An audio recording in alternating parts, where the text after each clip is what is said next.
Welcome to One on One, the Daily Items digital program featuring Susquehanna Valley newsmakers interviewed by Daily Item reporters. Today's guest is Bucknell University's Nikki Young, interviewed by Eric Scicchitano.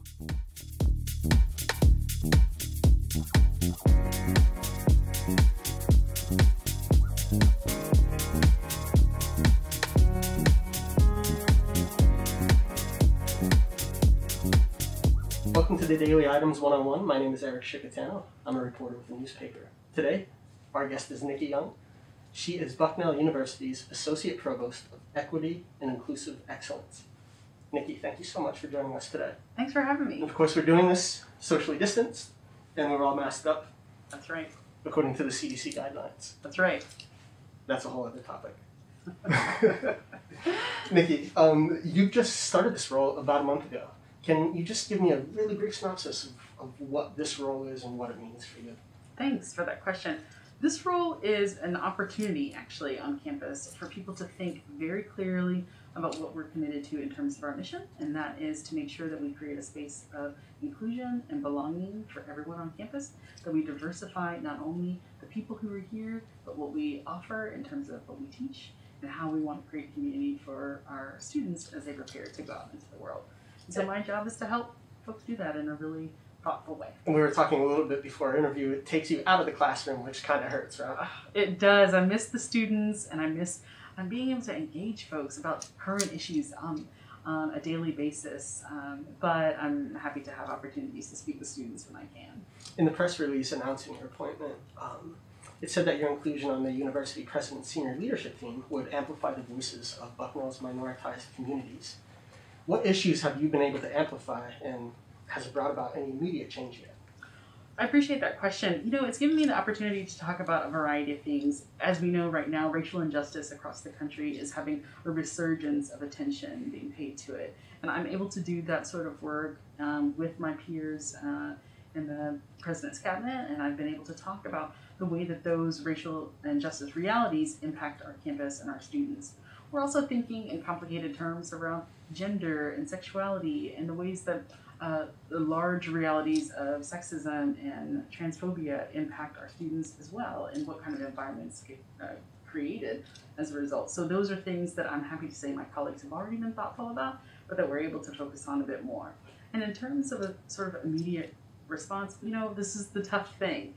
Initial conversations are the immediate work. This real progress here, transformative progress, takes time. And these are long-term goals that we have to shift the way that we think about these issues so that we can make real sustainable change. And so I will say we've had some good conversations, great workshops, and good involvement from members of this community. Long-term, what changes and initiatives do you think Bucknell could take to achieve greater inclusivity among its minoritized communities? Well, one of the things that we have to do, of course, is diversify our student body, our staff, and our faculty. We've been working on that for a while. We've made some progress, and I think we have to continue to do that because it does matter to be able to see and engage with a diverse body of people, and to make sure that we have conversations that allow for differences that come from what we bring in our bodies and in our experiences. But we also have to make sure that we shift the ways that we know how to relate to one another, that we do respond to the realities that I mentioned, like sexism, ageism, ableism, and the ways that they play out in our interactions on campus and our policies. So all of those sorts of changes are what we hope to make sure that we can implement at Bucknell, and what we can do in conversation with the community, in conversation with the students, and with our faculty and staff who are prepared and excited to make these changes with us. So a few other things that we want to do, of course, is to make sure that we have the support systems present for students, support systems to help their success in the classroom and beyond the classroom, to create networks of community for them, and to do the same for our employees. What type of support systems, like specifically, would you describe them as? So one of them I'm really proud to talk about, and I don't talk about it very often, but is the ESA, which is the Engineering Success Alliance. It's in the College of Engineering, and it makes sure to support students who come from a variety of backgrounds, often minoritized, to have success as they pursue engineering degrees on campus.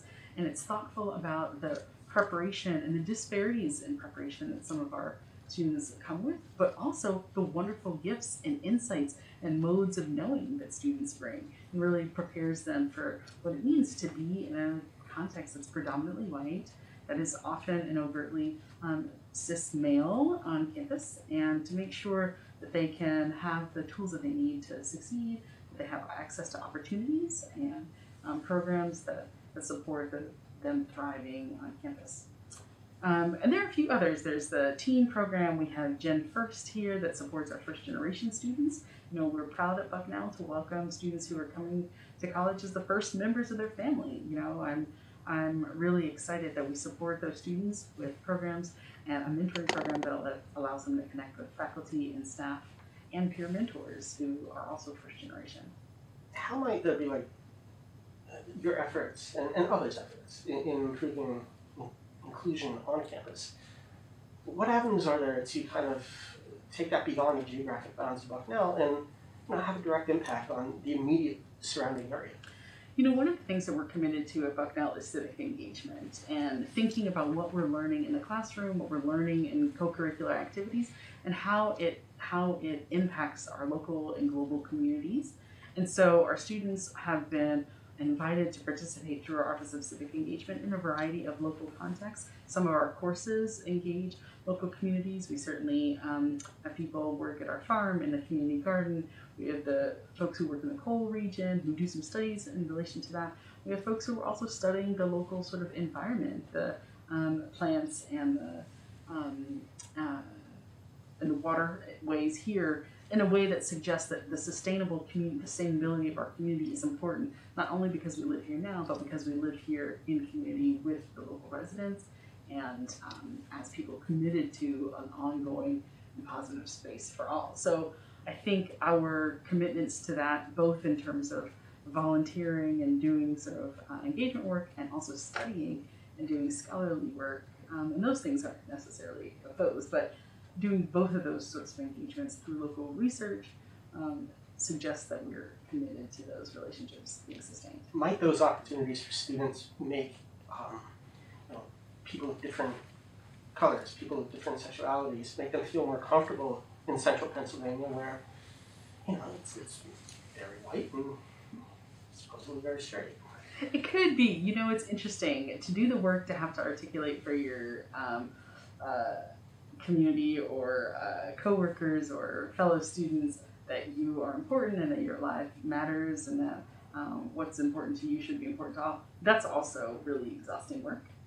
It's soul-shifting work as well as it is, critical engagement work. And so we have to be thoughtful about what we ask of and expect of our students and community members and our staff and our faculty who are racially minoritized, who are gender minorities, who are, disabled. I mean, there are a variety of ways that just that existence in a place like our local context can be hard. And so we have to think about what it means to be fully engaged as those people.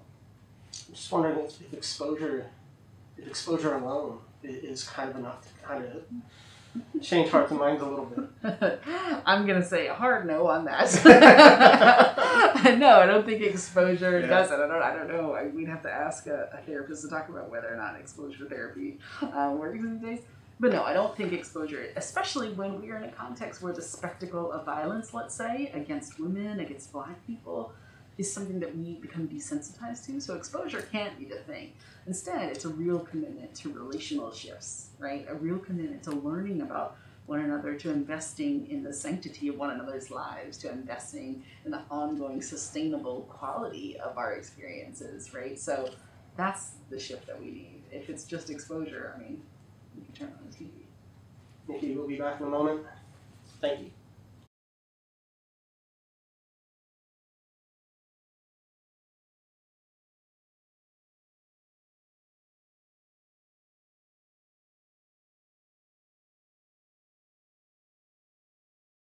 Welcome back to the Daily Items One-on-One. Today we're here with Nikki Young, the Associate Provost of Equity and Inclusive Excellence. Thanks again. Nikki, I want to pick up, do you believe that Central Pennsylvania is, by and large, a safe place for persons of color and the queer community? It's a really interesting question, and part of why it's interesting is because Central Pennsylvania is in the context of the United States, and I don't have any proof, let's say, that the United States is safe for any of those people, any of those entities that you're naming, right? Is it safe for people of color? Is it safe for women? Is it safe for queer and trans folks? Not necessarily. I've already mentioned the spectacle of violence that we see being visited. One thing I haven't mentioned is the sort of notion that people don't have the same sort of access to the resources that we all need to survive and to thrive, right? So instead, what you might see from a variety of communities is the possibility that people here create security. So we build our relationships with certain folks. We make sure that we have locks on our homes, and we engage people in ways that feel good and comfortable to us. But if we are doing a lot of work to make ourselves secure in a different context, in a context like Central Pennsylvania, that is an illustration that we don't necessarily always feel safe. And that's no less true for Central Pennsylvania than it might be for anywhere in the United States, especially given the current context that we're living in. You mentioned, kind of like a lack of access to resources. Can you give some specific examples of, what types of resources are lacking specifically here in our region?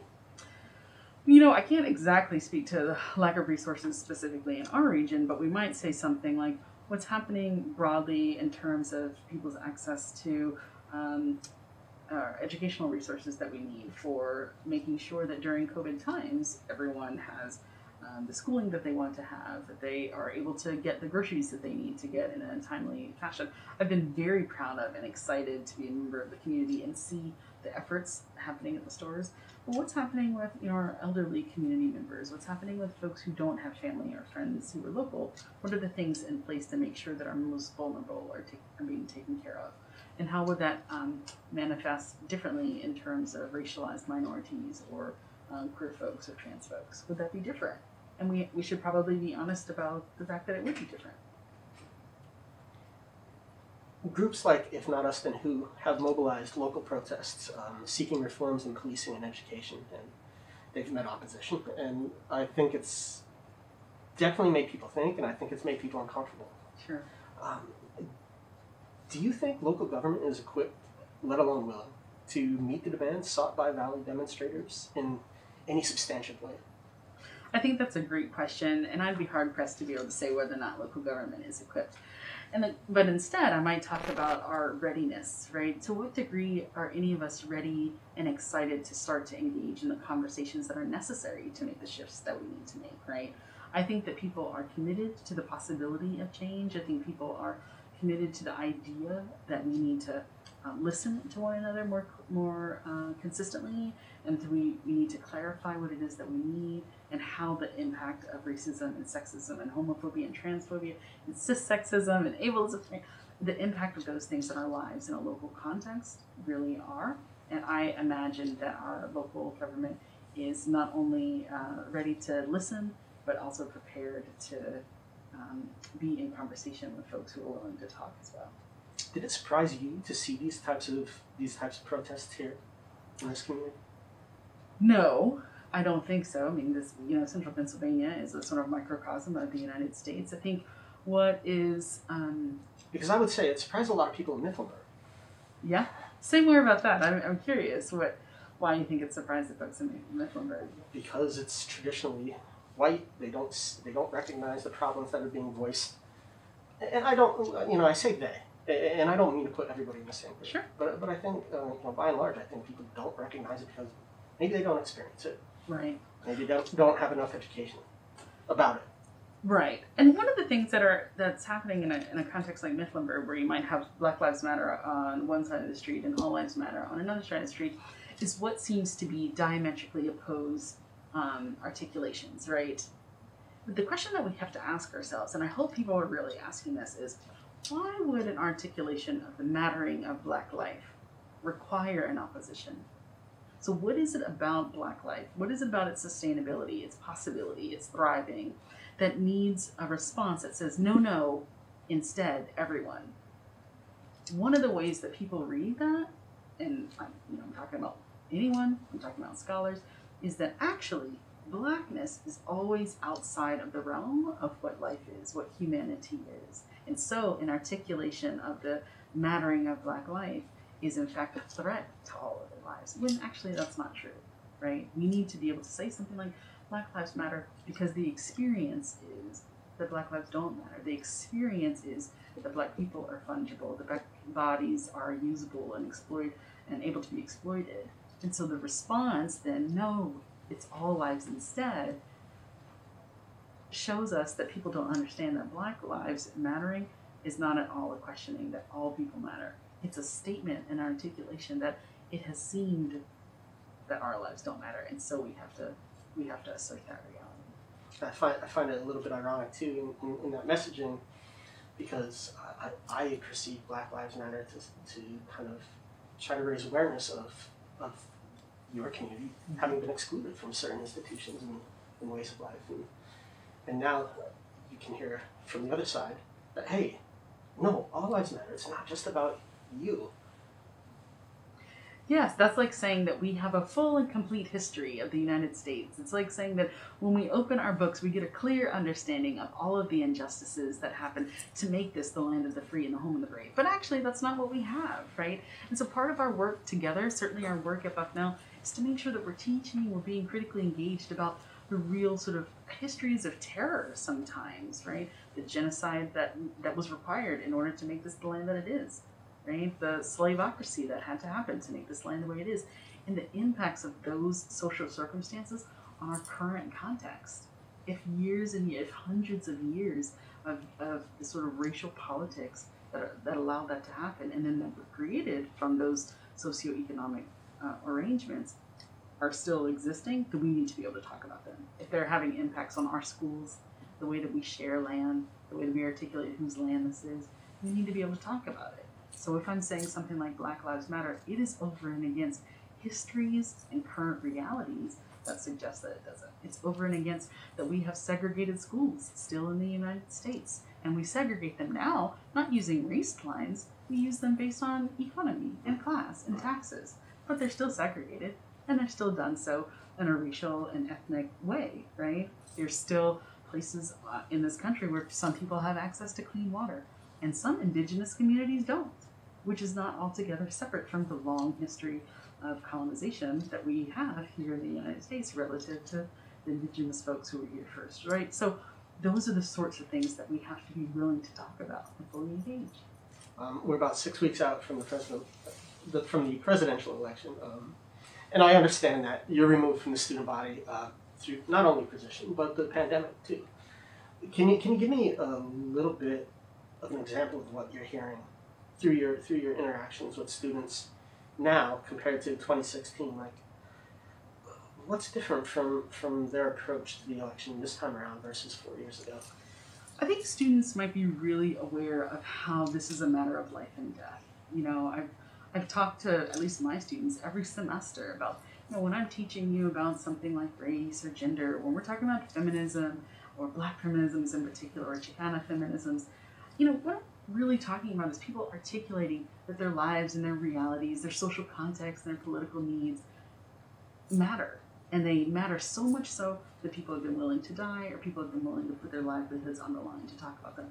That's no less true right now, right? In the context of this election, we're talking about how people imagine themselves into the future and what it means to think about the future as a place where they can thrive, they have equal access, as the country has promised, to a variety of resources, to having their needs met.